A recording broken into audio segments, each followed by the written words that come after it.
নারায়ণগঞ্জের আদমজী ইপিজেডে কেমিক্যালের আগুনে পুড়ল অনন্ত অ্যাপারেলসের গুদাম। দীর্ঘ 4 ঘন্টা পর ফায়ার সার্ভিসের 9টি ইউনিটের চেষ্টায় সকাল 8টার দিকে আগুন নেভানো সম্ভব হয়।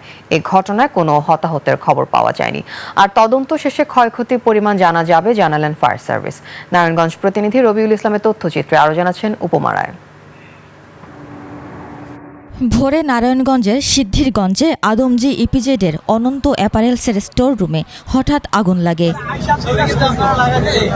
আগুন মুহূর্তেই ছড়িয়ে গেলে পুরো ইপিজেডে আতঙ্ক ছড়িয়ে পড়ে। তবে এই দুর্ঘটনায় কোনো হতাহত হয়নি।